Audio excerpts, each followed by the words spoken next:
Some mistakes are accidental. Others are fate dressed in disguise. When Aisha, a poor hotel cleaner in Lagos, Nigeria, dozed off on the silken sheets of the presidential suite, she thought it was just a moment of stolen rest. She had no idea it would lead to a confrontation with power, a whirlwind of secrets, and the uncovering of a scandal that could destroy a billionaire empire. But sometimes, truth comes not from wealth or privilege. It comes from the tired eyes of the poor, who have seen too much and stayed silent for too long. This is her story. Aisha Bello was 23 and invisible. Each morning before sunrise, she left the shanty her family called home in Ajigunle. Her job as a cleaner at the Grand Orchid Hotel was thankless but crucial. It paid just enough to feed her sick mother and 3 younger siblings. Despite the long shifts, sore feet, and meager wages, Aisha endured. She was a ghost among the hotel's golden walls. Guests walked past her like she didn't exist. Managers only saw her when she made a mistake. The Grand Orchid wasn't just any hotel, it was where Africa's elite came to play. Presidents, musicians, international investors, and oil tycoons all booked the exclusive top-floor suites. And among them, the most revered name was Chief Tund Alayanda, the billionaire owner of the hotel chain himself. Chief Tund was known for his charities, his smart investments, and his ruthless ambition. He never stayed long in one place. But when he did, he made sure everyone knew the hotel was his. It was a Sunday evening when the incident happened. Aisha had been covering double shifts for her colleague who had collapsed from heat exhaustion. Room 1801, the presidential suite, was supposed to be vacant until the next morning. She was told to deep clean it before the billionaire's arrival. The room was palatial. Gold-framed mirrors, marble floors, a bed the size of her entire house. She cleaned it with precision, careful not to disturb a single cushion. After scrubbing the luxurious bathroom and ironing the pillowcases, she sat down just for a moment. Her eyelids fluttered. She told herself she'd only close them for a minute. But sleep, once it takes you, doesn't care where you are. Aisha didn't wake up until she felt a sharp voice echo across the room. "Who are you?" The lights were on.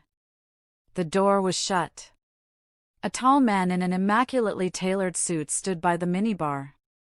His eyes narrowed as he took in the sight before him, Aisha, in her threadbare cleaning uniform, curled on his pristine white bed. I'm so sorry," she gasped, jumping to her feet. "I didn't mean to, sir, please forgive me." The man didn't answer immediately. Instead, he studied her like one might study a peculiar animal. "Are you even supposed to be here?" he asked, voice like cold steel. Aisha dropped to her knees, tears flooding her eyes. "It was a mistake. I was tired. I'll leave right now.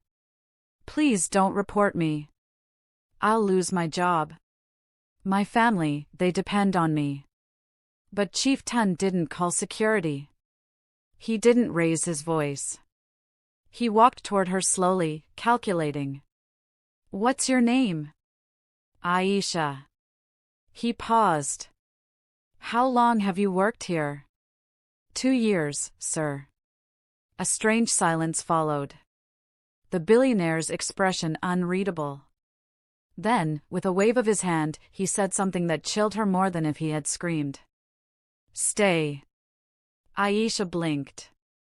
"Sir?" "I said stay. Sit. You look like you haven't eaten in days." He opened the mini fridge, pulled out a bottle of water and some fruit, and placed them on the table. "I don't like dirty sheets," he muttered. "But maybe this once. I'll overlook it." Aisha sat, trembling, not daring to touch the food. "You can eat," he said more firmly. "I'm not a monster."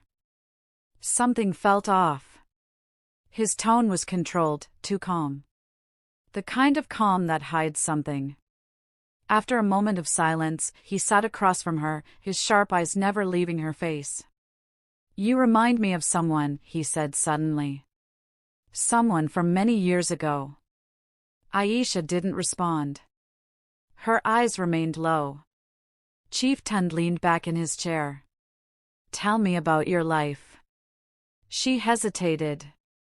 But maybe it was exhaustion. Or fear. Or the bottled-up loneliness. She spoke. About her mother's failing kidneys. About her father's death. About her siblings who hadn't eaten meat in months. About scrubbing toilets while billionaires walked past her with perfume worth more than her yearly salary. When she finished, the chief was quiet. Then he asked something strange. Have you ever thought of escaping all this? Aisha blinked. Escape? You're smart. I can tell. What if I offered you a better life? The offer sounded simple, but the implication behind his words wasn't. There was something in his voice, a dark suggestion. I don't understand. Chief Tund stood and walked to the window. Sometimes life gives you one chance. One window. You take it, or stay where you are forever. Then he turned sharply.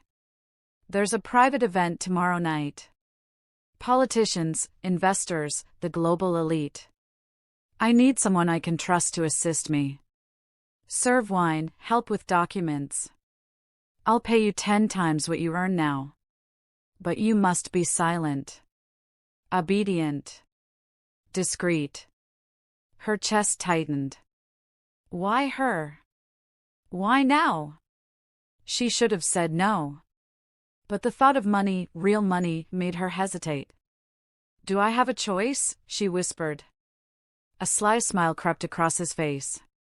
There's always a choice. But smart people know when not to say no. And with that, he dismissed her.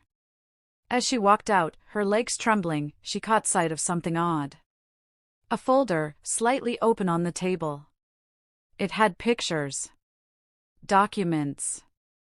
Offshore accounts. A letter with the government's official seal. She didn't dare look closer. But she knew then, this wasn't about wine or documents. Something else was brewing. And she had just stepped into a game far beyond her world. The next morning, Aisha woke before dawn, her heart pounding in her chest. Had it all been a dream? But the crisp white envelope left at the front desk with her name said otherwise.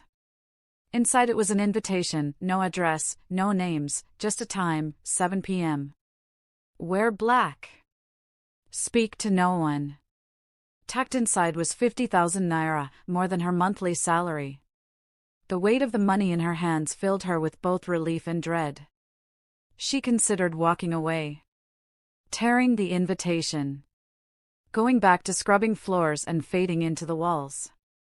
But she thought of her mother's dialysis, the school fees, the hunger in her little sister's eyes.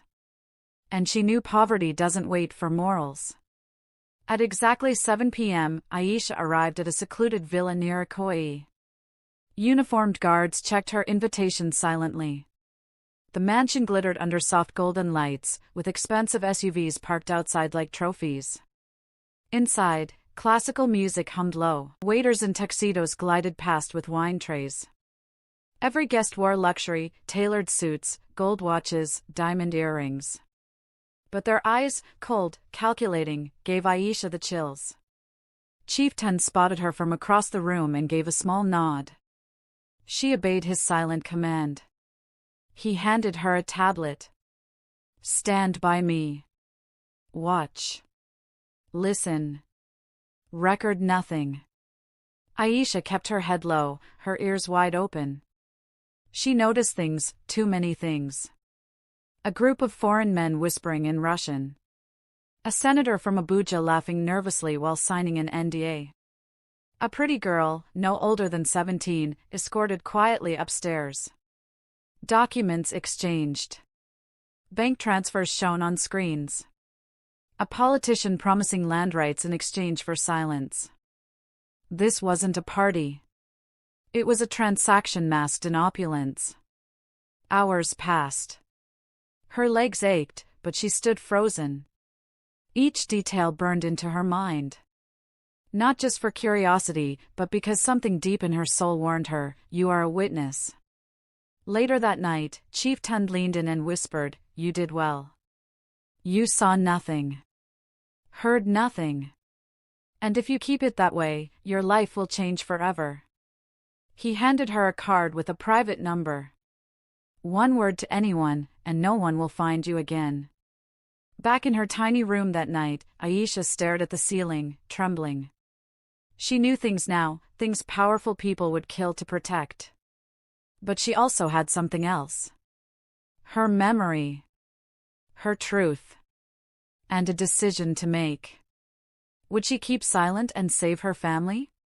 Or speak out and risk everything? Aisha didn't sleep that night. By morning, the world felt different. Brighter, but dangerous. The card Chief Tund gave her burned in her pocket like hot coal. All she had to do was call, and she'd be lifted out of poverty forever. Her mother would get treatment. Her siblings would go to school. She'd never scrub another toilet again. But every time she closed her eyes, she saw that girl being led upstairs. And the men. And the papers. And the fear. She wanted to forget it. She really did. But silence, she realized, was how monsters thrived. Still, what could one poor cleaner do against billionaires and politicians? She tried to act normal that day. But the hotel was buzzing. Whispers circulated about an incident involving a staff member. Someone had seen her in the presidential suite. Security was investigating. Her heart dropped. Was this a trap? When she returned home, men in black suits were outside her compound, pretending to be interested in a nearby property. She knew then, they were watching her. That night, she took a long walk through a crowded market, blending in, until she reached an internet cafe downtown. Her hands shook as she typed a message. Not to the police, they couldn't be trusted. Not to the hotel, owned by the man himself. She sent it anonymously to an underground journalist blog known for exposing corruption. "I have details on a billionaire's secret gathering. I was there. I saw everything. I have names." She attached a list she had memorized. Just enough to prove she wasn't bluffing. Then she ran. The following week, Lagos buzzed with scandal.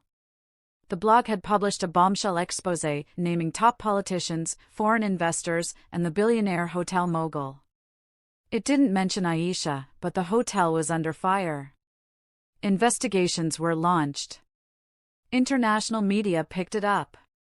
Chief Tund called a press conference to deny the claims, calling it fabricated nonsense. But the damage was done. The whispers grew louder. Protesters appeared outside the hotel. Stocks fell.